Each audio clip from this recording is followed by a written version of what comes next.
सरपंच संतोष देशमुखांच्या मारेकरांना तात्काळ अटक करण्याच्या मागणीसाठी हा मोर्चा काढण्यात आलाय। या मोर्चात संतोष देशमुखांची मुलं सुद्धा सहभागी झाल्याचं पाहायला मिळालंय। दृश्य सध्या आपण पाहतोय, लातूरच्या रेणापूर शहरामध्ये आक्रोश मोर्चा काढण्यात आलाय आणि या दृश्याची दिसणारी मुलगी आहे ती संतोष देशमुख यांची मुलगी आहे। वैभवी देशमुख असं तिचं नाव आणि काही दिवसांपूर्वीच तिने आपला आक्रोशही व्यक्त केला होता। ज्या प्रकारे माझ्या वडिलांना मारण्यात आलं त्याच प्रकारे त्यांच्या आरोपींनाही शिक्षा देण्यात यावी अशी मागणी तिने केली होती आणि आज ती स्वतः रस्त्यावरती उतरली आहे। प्रत्येक नागरिकाने माझ्या वडिलांना न्याय मिळवून देण्यासाठी मदत करावी असं आवाहन संतोष देशमुख यांच्या मुलीने केलंय। अगदी तिला यावेळी भावना अनावर झाल्याचं आपण पाहतोय। अश्रू तिच्या डोळ्यातून येत आहेत। आपल्या वडिलांच्या आठवणीत आणि वडिलांना ज्या प्रकारे त्यांची हत्या झाली आहे याबद्दल तिच्या भावना तिच्या इथे व्यक्त होताना दिसत आहेत।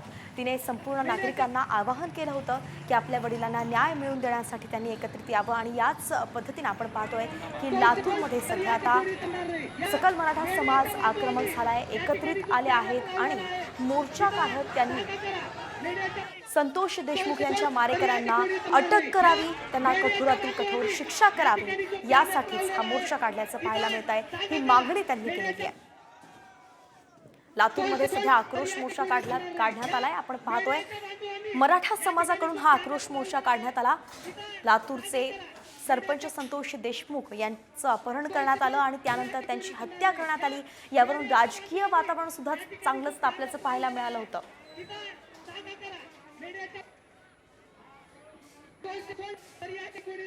संतोष देशमुख यांच्या हत्येकऱ्यांना अटक करा या मागणीसाठी रेणापूरमध्ये हा आक्रोश मोर्चा काढण्यात आलेला आहे। आपण जर बघितलं तर रेणापूरच्या तहसील कार्यालयावरती हा आक्रोश मोर्चा निघालेला आहे। विशेषतः या मोर्चामध्ये संतोष देशमुख यांची मुलं देखील सहभागी झालेली आहेत। आपल्यासोबत तिची मुलगी आहे। मला सांगा, प्रत्यक्षात तू मोर्चामध्ये सहभागी झाली आहे, काय परिस्थिती आहे सध्या? परिस्थिती म्हणजे लवकरात लवकर माझ्या वडिलांना न्याय मिळाला पाहिजे आणि जे आज लोक तुम्ही आमच्या सोबत आहात हे आम्हाला कायम तुम्ही आमच्या सोबत राहून लवकरात लवकर माझ्या वडिलांना न्याय मिळाला पाहिजे आणि आरोपींना लवकरात लवकर अटक करून त्यांना फाशीची कठोर शिक्षा झाली पाहिजे। आज 18 दिवस पूर्ण होत आहेत तरी देखील आरोपी फरार आहेत। काय न्याय व्यवस्था काय हालचाल करते का? हालचाल आता ते त्यांच्या पद्धतीने प्रयत्न करायलाच आहेत, पण एक भावना किंवा मी त्यांची मुलगी म्हणून मला एवढंच वाटतं की आरोपीला लवकरात लवकर अटक करून त्यांना कठोरात कठोर शिक्षा द्यायला पाहिजे। आरोपी जे आहेत ते तात्काळ अटक करावे आणि त्यांना न्याय द्यावा अशा प्रकारची मागणी आता या मोर्चेकरीकडनं आणि मुलीकडनं होताना पाहायला मिळतात।